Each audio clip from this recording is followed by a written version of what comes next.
มาเดี๋ยวพี่น้อง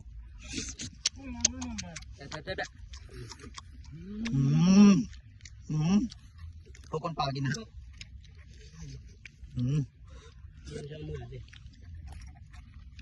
มือมากนะ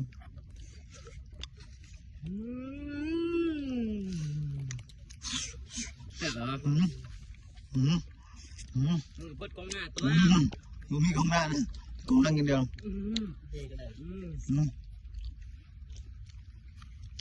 จ้างเลยอันนี้มากเลยจ้างเงินบ้องมั้งเงินเลย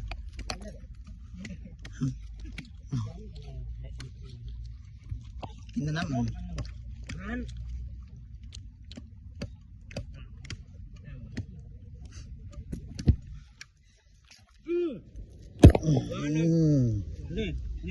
นี่อันนี้จ้างต้องไป เจ้าของเอามา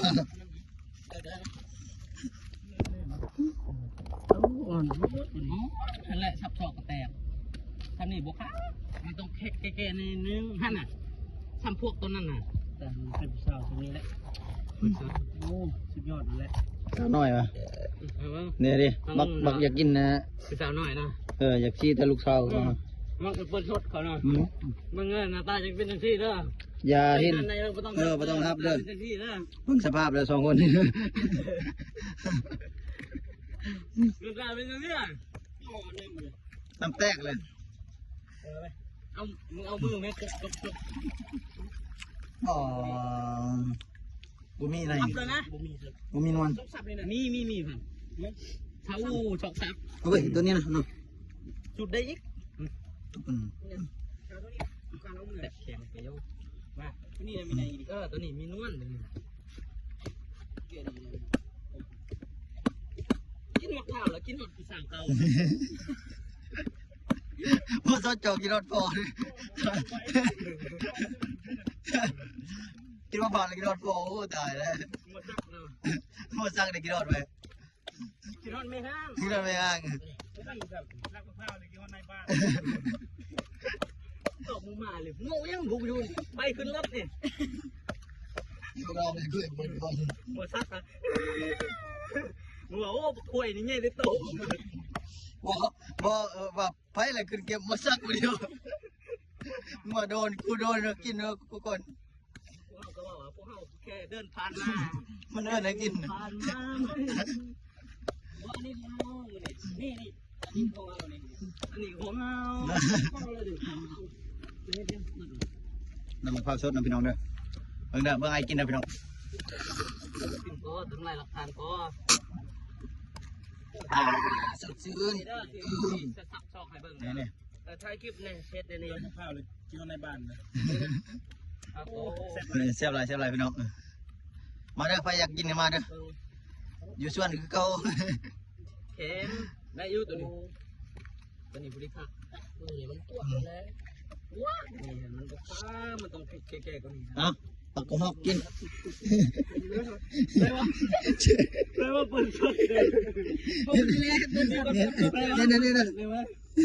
หัวน้องก้อยบักซักนานมันขึ้นเมื่อกี้นี่ก็มีหูเลยโอ้ถึงกดชดแล้วโอ้คือเมื่อดำเลยโอ้ยโมเมนต์ละเข้าไปเลยนะฮะเจ้าของเรือนอันนี้เจ้ามาใส่เจ้าของกีรักปวดมะพร้าวปวดเรือนเขามันว่าโยมีส่วนมันว่า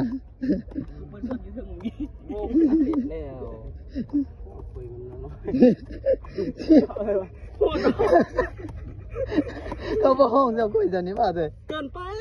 หมักสักเปิดสดบางหันบุ้มีแตกอย่างไงแข็มโอ้แรมเลยเด้อของมันเอ้าพันใส่โชว์บ้างโชว์บ้างครับโชว์ตะวันนั่นโชว์บ้างนี่โชว์ระยะนี่แห้งรถมาหนึ่งโอ้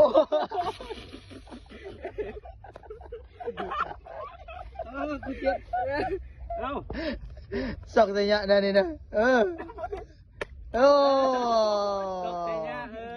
แล้วมันด่าแล้วแตกเลย เบิ่งแขน สอง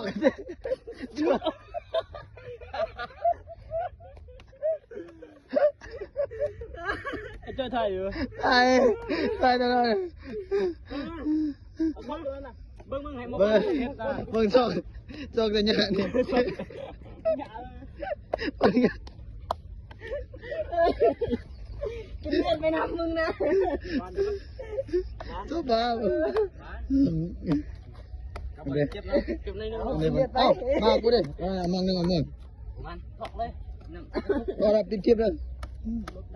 ปิดคลิปไปคลิปหนึ่ง พาดีๆบ้างทางหลัง สบายดี สวัสดี เอ้าปิดคลิปติบ่ค ปิดคลิปกันเด้อ ำสำนี้แหละบางกล้องเลย คลิปไหม จับบางกล้องจับบังกล้อง